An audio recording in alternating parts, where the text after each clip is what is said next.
Bismillahirrahmanirrahim. Administrative reforms in politics. Principles of political life. Sovereignty to Almighty Allah. Ruler Allah's Caliph. Supremacy of Sharia in constitution making. Freedom and equality, the right of every human being. The first constitution of political life was the Covenant of Medina. Order to make decision by mutual consultation. The Holy Quran is a complete code of life. Obedience, Amir provided God's commands. Political right must be respected by everyone. Protection of minorities.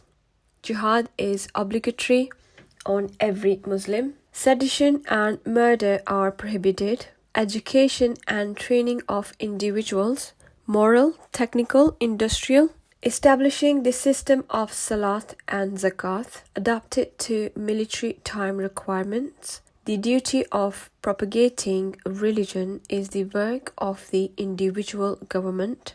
Legal equality, protection, justice free. Allah has promised to those who have believed among you and done righteous deeds that He will surely grant them succession upon the earth, just as He granted it to those before them, and that He will surely establish for them their religion which He has preferred for them, and that He will surely substitute for them after their fear security, for they worship me, not associating anything with me, but whoever disbelieves after that, then those are the defiantly disobedient.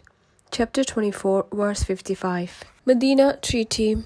Some SEERAH researcher titled it as first written constitution of the political life of the Holy Prophet ﷺ, while Western historians labeled it as first written international treaty.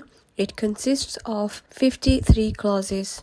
It is from MUHAMMADﷺ and the believers residing in Medina and the Muslims of Quraysh between non-Muslims of Medina.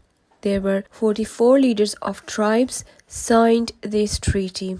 The content of the writing is that the believers, the Muslims of Quraysh and the tribes of Yathrib and their followers are all one nation and one community, and their relation to people as a kind of community, but there can be no attachment of religious unity and brotherhood. In terms of factionalism and internal strategy, each clan and nation within them, rather than a family, is independent. Especially, each entity should do things for the improvement of its community, and community take responsibility for its protection. Quraysh should follow the rules and social rule of their own community. Another Muslims and different families also do not need any restraints for developing grouping or nationalism. All the families of Ansar should not hesitate in their hearts. They will keep separately their family statuses. For common affairs, all Muslims should be found to be of one soul and form. Similarly, the Jews of each Ansari family will have complete freedom in their religion. Among the believers, those who are heavily indebted and have big families, their liabilities, believers will pay together.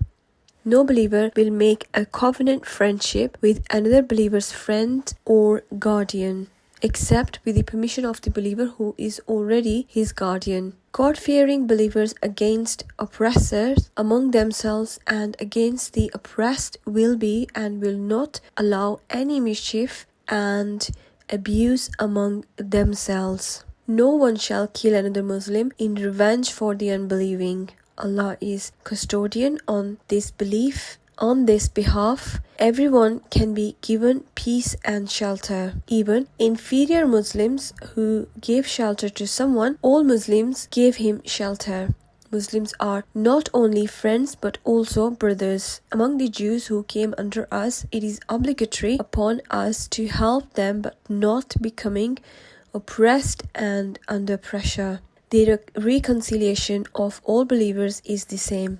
In fighting for the sake of Allah, it will not happen that one Muslim make peace and the other does not do it. All Muslims will be equal in this, and they will get a fair share of the spoils and losses of the war. A polytheist will not give any property of the Quraysh in Medina, nor his life, and no believer will be prevented from it. If there is a dispute between the entities in any matter, then it is with Allah and His Messenger should refer.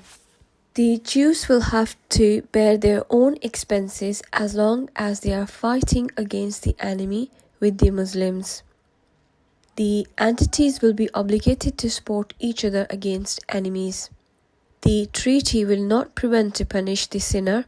All persons in Medina will be granted peace and safety except the sinner and wicked, whether he stays in the city or goes out. The entities bound by this agreement will not give shelter to Quraysh of Makkah and their helpers. All the entities will unite together in Medina against enemies. It had been clearly stated that at that time Allah's Messenger ﷺ had made Medina safe and secure abode for Muslims, and that the Holy Prophet ﷺ had no intention of killing anyone.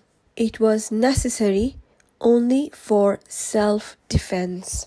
وَمَا تَوْفِيقِي إِلَّا بِاللَّهِ.